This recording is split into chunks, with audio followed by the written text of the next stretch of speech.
നിങ്ങളുടെ മക്കള്, നിങ്ങൾ ജീവനും ജീവിതവും കൊടുത്ത മക്കൾ പള്ളിയിൽ പോയി അമ്പലത്തിൽ പോയി നിങ്ങൾ കാഞ്ഞു പോണേ എന്നാണ് പ്രാർത്ഥിക്കുന്നതെങ്കിൽ നിങ്ങളുടെ ജന്മം എന്തിനാ? നിങ്ങൾ വിഷം മേടിച്ച് കഴിച്ച് മരിക്കാൻ ഞാൻ പറയും. ഞാൻ ഡി അഡിക്ഷൻ സെൻ്ററിൽ ക്ലാസ് എടുക്കുമ്പോൾ എൻ്റെ ക്ലാസ് സൂപ്പറാണെന്ന് പറയുന്നതിൻ്റെ കാരണം എന്താണെന്നറിയോ? എനിക്ക് മദ്യത്തിൻ്റെ രാസക്കൂട്ടുകളെക്കുറിച്ചൊന്നും ഒന്നും അറിയില്ല. എൻ്റെ ജീവിതത്തെക്കുറിച്ച് ഞാൻ പറയും.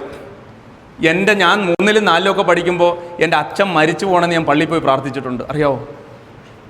കാരണം അത്രമാത്രം മദ്യപാനമായിരുന്നു എൻ്റെ അപ്പന്. അപ്പം മരിച്ചു പോകണമെന്ന് പള്ളിയിൽ പോയി കുരിശടി പോയി പ്രാർത്ഥിക്കണേ ആ മകൻ എത്രമാത്രം വേദനിക്കുന്നുണ്ടെന്ന് നിങ്ങൾക്ക് മനസ്സിലായോ? 20 വർഷം എൻ്റെ അപ്പം മരിച്ചിട്ട്. അടക്കിയിരിക്കുന്ന പള്ളിയിൽ ഏപ്രിൽ 13-ാം തീയതി ഞാൻ പോവും. 2 തവണ പോവും. ഈ നവംബർ 2-ാം തീയതി പോയി, മരിച്ചവരെ ഓർക്കുന്ന ദിവസം. പള്ളിയിൽ പോയിട്ട് 4 പ്രാർത്ഥനയായിട്ട് ഞാൻ തിരിച്ചു പോരും. 4 പ്രാർത്ഥന.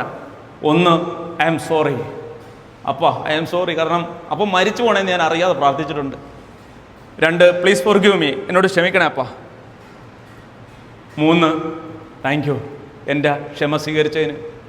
4, I love you, I love you. എനിക്കിഷ്ടമായിപ്പോൾ. പണ്ട് എനിക്കിഷ്ടമല്ലായിരുന്നു, എനിക്കിപ്പോൾ ഇഷ്ടമാണ്.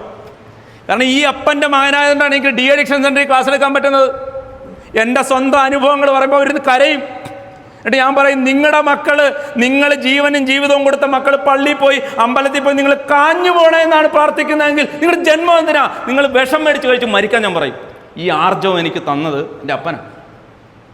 അപ്പോൾ നമ്മുടെ ജീവിതത്തിൽ സങ്കടങ്ങൾ തന്നിട്ടുണ്ടെങ്കിലുണ്ടല്ലോ മക്കളെ, നിങ്ങളുടെ ജീവിതത്തിൽ അച്ഛനില്ല അമ്മയില്ല, എന്തെങ്കിലും സങ്കടം തന്നിട്ടുണ്ടെങ്കിൽ നിങ്ങൾ ഓർത്തോ, നാളെ ആരോഗ്യ കരുത്തനാക്കാനാ, ലാലു മലയിലിനേക്കാൾ മികച്ച ഒരു ട്രെയിനറാക്കാനായിരിക്കും ചിലപ്പോൾ നിങ്ങൾ അങ്ങനെ സൃഷ്ടിച്ചിരിക്കുന്നത്. അത് നിങ്ങൾ ഇന്നോട്ട് വിശ്വസിച്ച് തുടങ്ങുമോ മക്കളെ?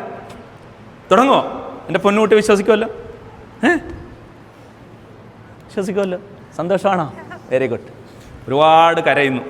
ഓക്കെ. ഓരോ പുതുവർഷത്തിലും ഒരു മാറ്റത്തിനായി നമ്മൾ ആഗ്രഹിക്കുകയും ചില തീരുമാനങ്ങൾ എടുക്കുകയും ചെയ്യും.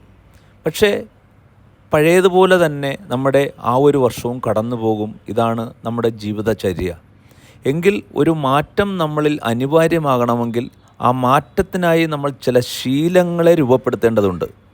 അങ്ങനെ 21 ദിവസം 21 ശീലങ്ങൾ രൂപപ്പെടുത്തി അത് നമ്മുടെ സ്വഭാവമാക്കാൻ സഹായിക്കുന്ന അതുല്യമായ ലാലു മലയിൽസ് മോർണിംഗ് എൻറിച്ച്മെൻറ്റ് പ്രോഗ്രാമിൽ നിങ്ങൾക്ക് പങ്കെടുത്ത് ജീവിതത്തെ മാറ്റിമറിക്കണമെന്നും ജീവിതത്തിൽ എണ്ണപ്പെടുന്ന, അറിയപ്പെടുന്ന, നമ്മളിവിടെ ഉണ്ടായിരുന്നു ബോധ്യപ്പെടുത്തുന്ന ഒരു ജീവിതത്തിൻ്റെ ഉടമയാകണമെന്ന് നിങ്ങൾ ആഗ്രഹിക്കുന്നെങ്കിൽ ഈ പ്രോഗ്രാമിൽ, ഈ അതുല്യമായ പ്രോഗ്രാമിൽ നിങ്ങൾക്ക് പങ്കെടുക്കാം.